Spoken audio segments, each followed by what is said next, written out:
Bienvenue sur Africa 24 dans cette nouvelle édition du QG News. Au sommaire, l'Angola célèbre ce mardi les 39 ans de son accession à l'indépendance.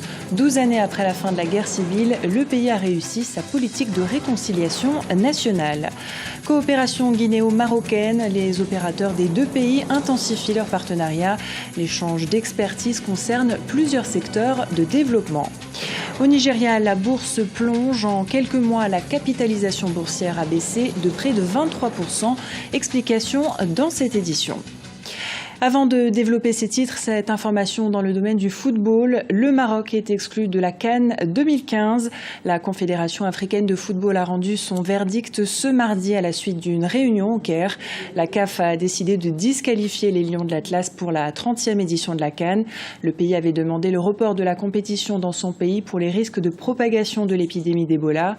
La fédération marocaine va également être sanctionnée pour non-respect des clauses réglementaires et contractuelles. La CAF a reçu quelques candidatures de pays intéressés pour récupérer l'organisation de cette CAN 2015. Ces candidatures sont actuellement à l'étude. L'Angola célèbre ce 11 novembre sa fête d'indépendance. C'était en 1975. 12 années après la fin de la guerre civile, l'Angola a entrepris une politique de réconciliation nationale. Sur le plan économique et social, les progrès sont également significatifs, comme nous l'explique Aminata Diak. L'Angola célèbre ce mardi 11 novembre 2014 le 39e anniversaire de son indépendance, caractérisé par de grands changements sur le plan politique, économique et social. Le pays est dans une phase de consolidation dans de nombreux domaines et bénéficie des acquis de la paix 12 ans après la fin de la guerre civile. 39 ans après l'indépendance d'Angola, le pays se porte très bien avec beaucoup de rentrées de fonds de pétrole et un pays qui est dans une phase de réconciliation après, disons, la signature des accords, parce qu'on sait bien qu'il n'y a plus de rébellion en Angola.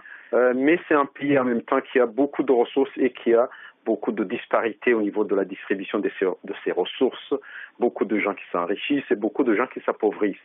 On pourrait dire que l'Angola est un pays en chantier. Malgré son dynamisme, l'Angola a encore de nombreux défis à relever, notamment en ce qui concerne le chômage des jeunes, l'éducation ou encore la diversification des activités économiques. Les défis à relever pour ce pays pourraient être notamment à l'endroit des jeunes qui sont au chômage et surtout dans le domaine des métiers et le domaine aussi de l'éducation, parce que ce sont des domaines qui sont délaissés, oubliés, et aussi, je dirais, un essor économique au niveau des régions, des provinces, plus que dans la capitale de Luanda. Et en même temps, un défi aussi, c'est essayer qu'il y ait moins de corruption dans ce pays. Du point de vue politique, l'Angola a retrouvé toute sa place dans le concert des nations.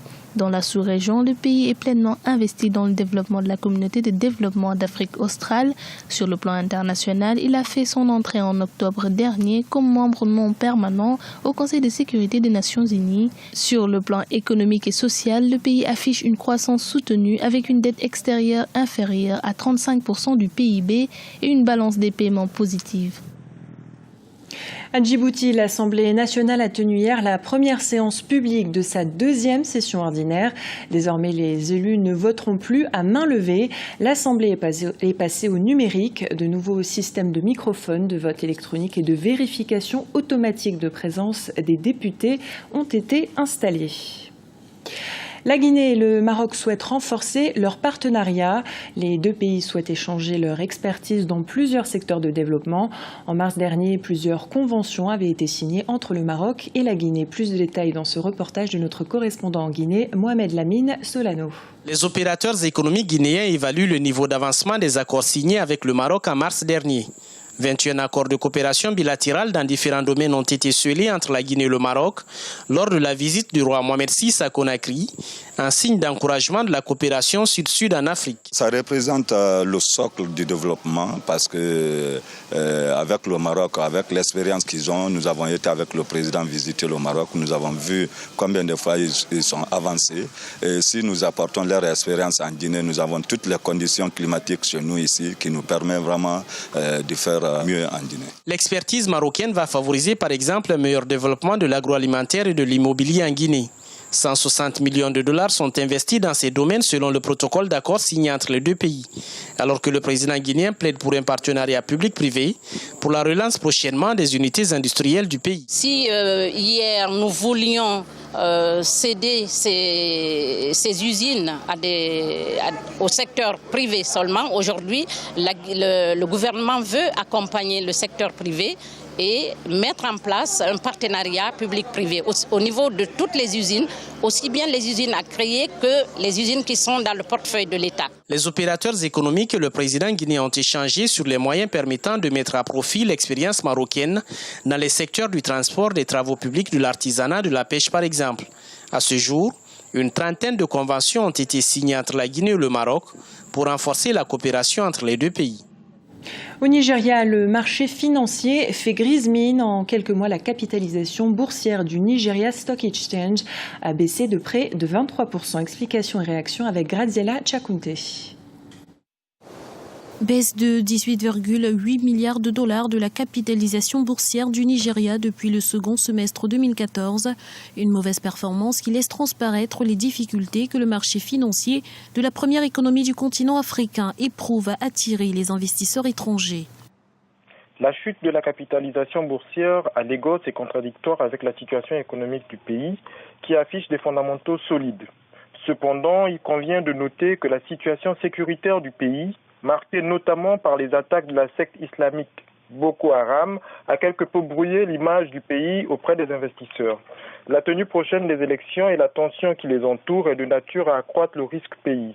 Enfin, la bourse de Lagos étant le marché financier d'un pays émergent, il est naturellement soumis aux aléas de fortes fluctuations de son indice de référence. C'est la nature du marché qui le veut. Avec moins 16,5% au 31 août 2014, le secteur bancaire est celui qui affiche le plus gros recul. Il est suivi de celui des biens de consommation qui a baissé de 16,1% pour la même période. Des désinvestissements à hauteur de 482,1 milliards de naira qui ont ainsi fait péricliter de 11% le NCE 30, l'indice des 30 entreprises les plus performantes du marché financier nigérian depuis le début de l'année. Le recul de la valorisation boursière des valeurs bancaires est la conséquence directe de l'application de la nouvelle réglementation portant notamment sur la revalorisation des ratios prudentiels et un meilleur encadrement de la gestion des fonds publics détenus dans les banques commerciales. Concernant la revalorisation des ratios prudentiels, il faut notamment relever une meilleure exigence en matière de fonds propres et une meilleure exigence en matière de ratio de liquidité. Depuis 2008, 46 introductions ont été effectuées sur la bourse au Nigeria, mais seules 7 d'entre elles affichaient une progression de la valeur de leurs actions en octobre dernier, les 39 autres étant dans le rouge. Au regard de ces résultats, se pose donc la question de la pertinence des nouvelles introductions sur le marché financier nigérian. Quoi qu'il en soit, les autorités du pays se disent résolues à inverser la tendance. À présent, zoom sur une femme active dans le monde du bâtiment. Henriette Kaboré est présidente du conseil d'administration de la Maison de l'entreprise au Burkina Faso. Son portrait avec Ibrahim Ndiaye. Compétence, professionnalisme et la rigueur sont les trois piliers d'Henriette Kaboré, cette femme qu'on ne présente plus dans son pays, le Burkina Faso. Elle a intégré avec succès dans les années 1970 le secteur du bâtiment et les travaux publics. Présidente du conseil d'administration de la Maison de l'entreprise au pays des hommes intègres, elle met son expérience au service de ses compatriotes dans l'entrepreneuriat. Pour moi, au sein de la Maison de l'entreprise du Burkina Faso, c'est de pouvoir aider les gens, c'est-à-dire amener le secteur informel au secteur formel. Et surtout, essayer de rendre le secteur entrepreneurial actif. D'abord, on les amène à comprendre, on les éduque. L'éducation est primordiale. Il faut les éduquer, il faut les amener, il faut les faire comprendre que l'informel ne paye pas. Il faut qu'ils viennent dans le formel pour qu'on puisse les aider. Et alors, comment on procède? On les amène, d'abord, on étudie leur dossier, on essaie de monter un dossier bancable, et puis bon, voilà. Les femmes représentent plus de 50% de la population totale en Afrique. Elles contribuent à hauteur de 60% au développement du secteur informel, lequel pèse pour plus de 80% dans l'économie des pays africains. Toutefois, ils sont confrontés à plusieurs obstacles. Essayer d'aider les femmes, essayer d'aider le secteur informel, c'est très important. Moi, aujourd'hui, je suis à un niveau où peut-être je n'ai pas besoin d'aller voir un financier pour demander 150 millions, 100 millions pour pouvoir accéder à un marché, à une caution bancaire. Mais aujourd'hui, il y en a qui n'ont pas ce montant pour répondre à un appel d'offres. Vous comprenez? Il y a des gens qui sont à un niveau tellement bas que c'est vraiment alarmant. Surtout les femmes. Les femmes n'ont pas accès aux finances. Et c'est là où il va falloir relever le défi. Au Burkina Faso, on compte environ 5000 femmes entrepreneurs. En 2014, outre l'existence de près de 5 fonds de financement d'activités génératrices de revenus des femmes, le gouvernement a dégagé 5 milliards de francs CFA pour les soutenir. En Égypte, les autorités ont lancé un programme de formation des conducteurs de bus touristiques, une initiative du ministère du Tourisme pour revoir à la baisse le nombre d'accidents de la circulation tout en rassurant les visiteurs. Le secteur touristique est l'un des piliers de l'économie égyptienne, mais ces dernières années, l'insécurité a fait souffrir le secteur. Birama Saounera et Nicolas Kukel. En Égypte, les autorités s'engagent depuis plusieurs mois à promouvoir le tourisme. Pour mener à bien cette initiative, le gouvernement égyptien a pris une série de dispositions pour assurer la sécurité des touristes. Il s'agit notamment de la formation des conducteurs de bus et l'installation de systèmes GPS sur l'ensemble des cartes touristiques afin d'assurer un meilleur suivi et intervenir plus rapidement en cas de besoin. Il est important de doter chaque bus d'un dispositif GPS. Le système de surveillance GPS peut servir à surveiller les pilotes, la vitesse à laquelle ils conduisent, également les endroits où ils stationnent et où ils vont. Pour mener à bien cette initiative, le ministère a pris des mesures idoines afin que tous les bus fonctionnant avec une licence de tourisme installent impérativement le dispositif GPS dans les plus brefs délais. D'ici le 13 novembre, nous aurons entièrement équipé environ 1820 autobus d'appareils GPS. Il en reste encore environ 800 équipés d'ici le 13 novembre. Après cela, nous allons interdire tous les cas qui ne posséderont pas ces dispositifs. Les conducteurs et les entreprises pour lesquelles ils travaillent seront réprimandés parce que, comme je l'ai mentionné, nous allons révoquer la licence de véhicules touristiques et nous informerons les douanes et les services routiers pour qu'ils prennent les mesures nécessaires pour y faire face. En Égypte, le secteur touristique contribue à 11,3% du PIB du pays et rapporte 14,4% des recettes en devises. Durement touché par les événements qui ont secoué le pays depuis 2011, à travers ces nouvelles mesures de sécurité, les autorités souhaitent davantage attirer les touristes dans les stations balnéaires de la mer Rouge, dans les pyramides antiques, ainsi que les nombreux sites touristiques du pays. Ce journal a été réalisé par l'ensemble de la rédaction. Nous vous remercions pour votre fidélité. Dans un instant, une nouvelle édition de l'actualité sur Africa 24.